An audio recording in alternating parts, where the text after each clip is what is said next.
Greetings, Whoniversals. It has been... no.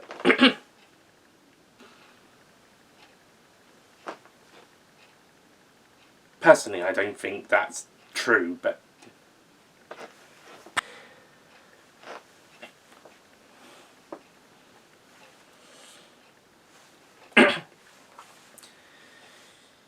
also... yeah. But this does mean it is time for a cause. However, this does allow us to celebrate.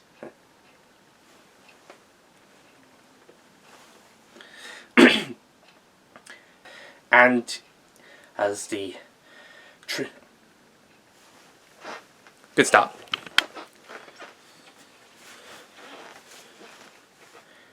And the last two being a two-part segment.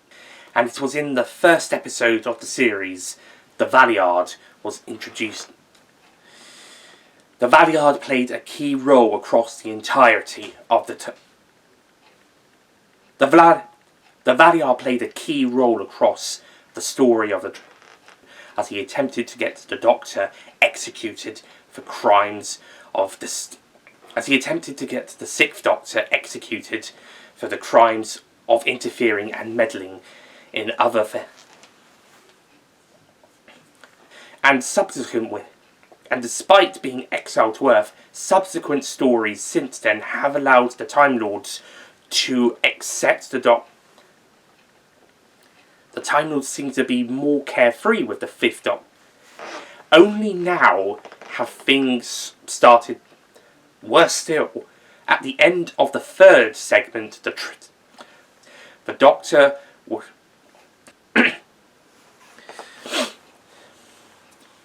to understand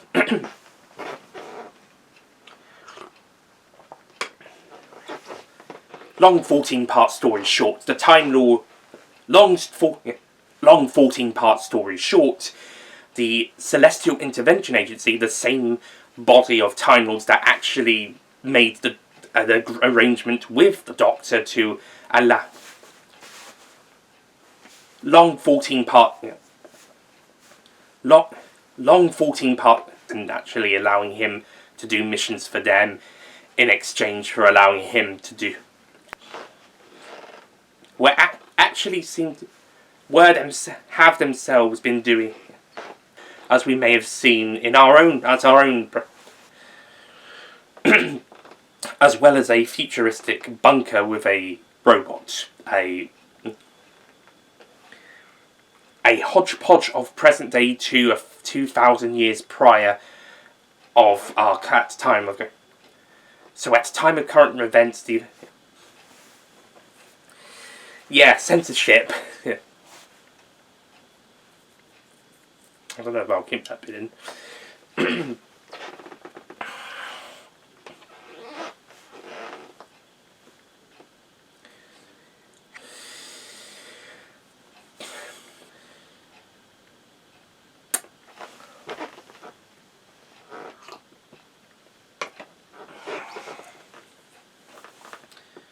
The subsequent episodes saw the Valeyard has appeared in several audio and books. This story is also notable for featuring, making this story her final appearance as the Inquisitor before her passing later in the 2010s. I'm going to have to check what year that was.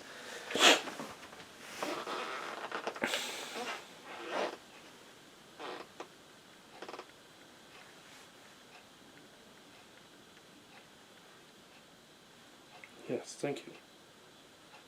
2014. Ooh, actually it was later. I was actually going to say later that year, but I wasn't sure.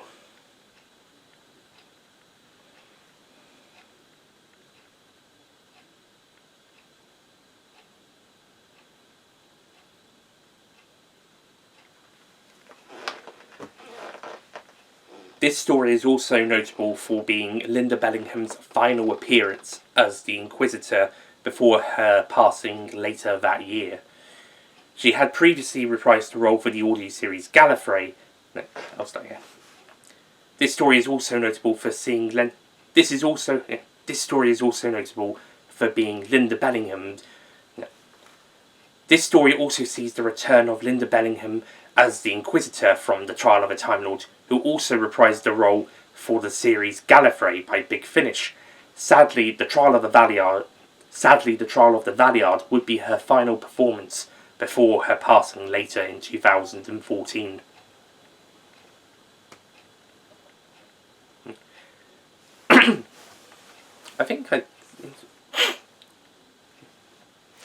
Sadly, did I say that? I'm hoping editing me will fix that. Sadly, this would be her final performance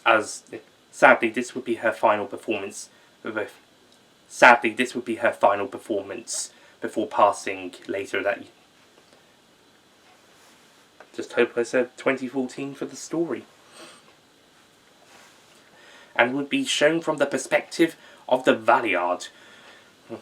Eventually, the Sixth Doctor had to change his own personal history, and Eventually, the Sixth Doctor managed for the post-regeneration of the Seventh, and then leading to the Sixth Doctor on a final leading to the Sixth Doctor to then have a final battle with the Valeyard, winning and allowing his younger self to avoid that fate, and instead fly into the beams of Lancashire, and whilst dying in the process, would A, allow the Valeyard not to take over his body, and B, still allow him to remain as the Doctor, even though he would regenerate into somebody different, that being the Seventh Doctor, as played by Sylvester McCoy. Praise to Sylvester.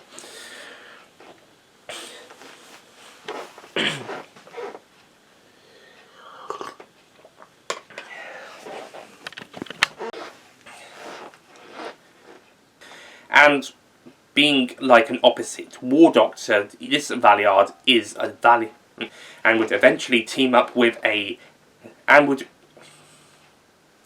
as did his companion Bliss, Raki Sakpaper, and thus continue the Time War and the Dalek Empire across time and space, and the might of the Daleks across time and space. As of 2024, that is the final chronological appearance of the Valeyard, and it's the final time we have, and I believe it's the final story, full stop, we've had with the Valeyard. Yeah. He did not meet the War Doctor, the Ninth Doctor, or any of the new series Doctor. However, the Doctor still continues to carry the name of the Valeyard as one of the names he has been given. However, the Doctor continues to be named. However, the Valeyard has been presented as one of the names the Doctor has been known by. However, the 11th and 12th Doctors, because of this manifestation of his others, or because of this manifestation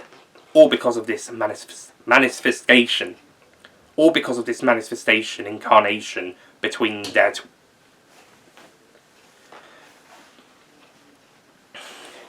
this seems to not been and thus he's actually even was made now makes the 10th Doctor not wanting to go Mao, which then begs the question, why did the 10th Doctor regenerate into himself if he didn't want to get to the final incarnation straight away? But that meant the 10th Doctor But that could have meant that the 10th Doctor, when he did eventually regenerate, could end up creating or becoming the Valeyard, or the last... But that could mean that... Or that his following incarnation could easily have become the Valeyard themselves and was seeking a new way to extend their lives just that little bit longer.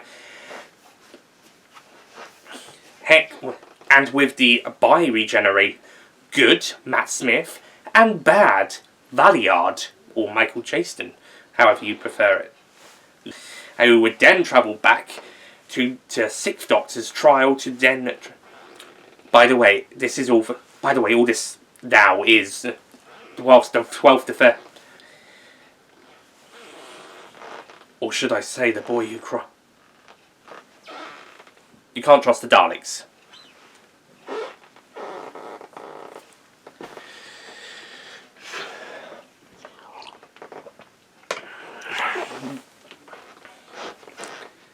So, are we So with the theory that the Valeyard could have been... So with the theory that the Valeyard could have come from an alternative universe or alternative timeline where the 10th Doctor did not sacrifice himself for Wilfrid Mott, me old soldier, Bernard Cribbins, love you.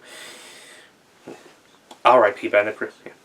So in an alternative universe where the 10th Doctor did not save Bernard Cribbins, R.I.P. Wilfrid Mott... No, it's not it. That is the whole point. That's the whole point of the Series 6 episode, A Good Man Goes to War. Good men don't need rule. Yeah, that one... Okay, Series 7 Part 2, 11th Doctor was a downgrade. I have to admit that, and I'm an 11th Doctor fan. Yeah, Series 7 Part 2, 11th Doctor was a bit of a downgrade. And this is coming from someone who's favourite... Yeah, Series 7 Part 2, 11th Doctor was a downgrade. And he's my favourite Doctor, so it's actually quite frustrating to say that. Because he was so good, and then they make him... No, actually I'm going to cut that. I'll cut some of that around. I'll mention the downgrade bit, then I'll cut the rest out. And how it is worth... It is good to know that however, now with the Doctor, and thus a new set of regeneration, and it could be something, it could be more than...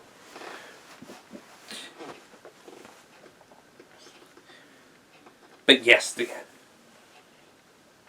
and it is also... And the Valeyard has yet to make an appearance, as they did not confront any. Although, never say never, as the 15th Doctor's era is only just beginning in about a month's time. In just under a month. I'm particularly looking forward to Jinx Monsoon eating the...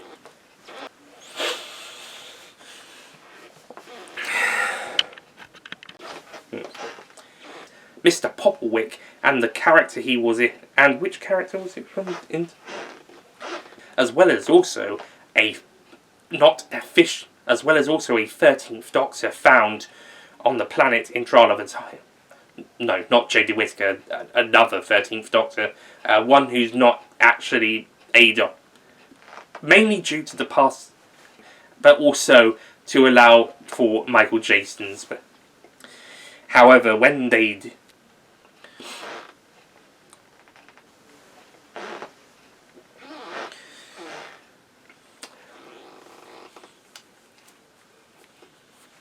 And even then, it's like they want to play with it, but they don't want to unravel the mystery. They want to keep it. They want to keep the sandbox. They want to. And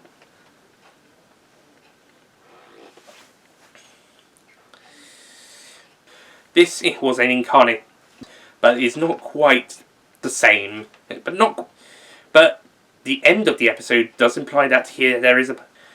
But with that being said, the part of him still in there remain.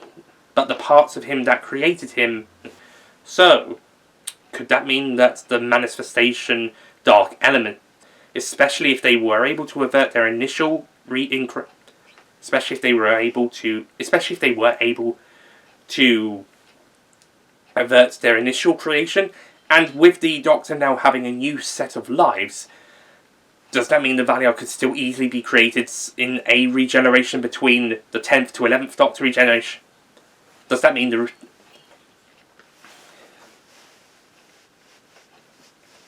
There was something else I was going to say, but I can't remember.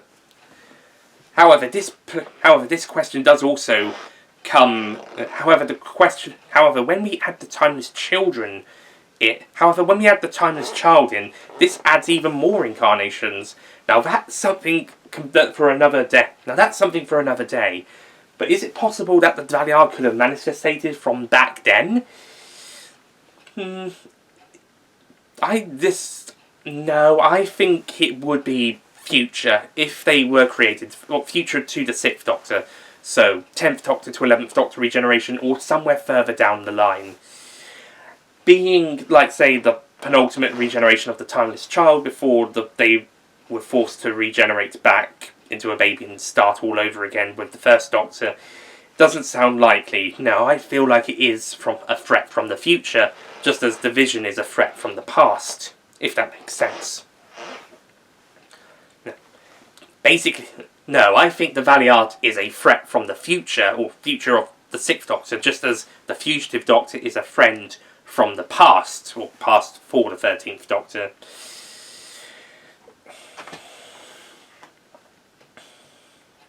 But the Timeless Child, but the numbering of the Timeless Child, being the Timeless Child, but does the Timeless Child affect the 13th Doctor?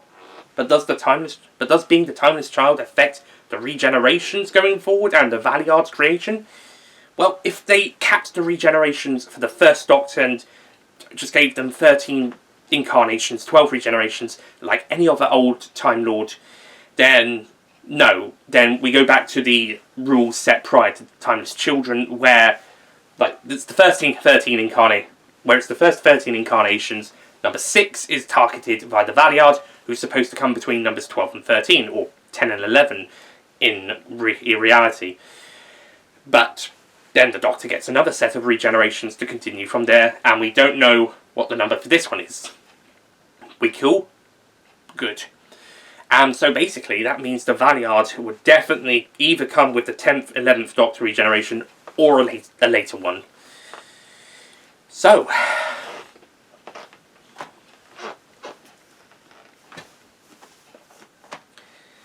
until the...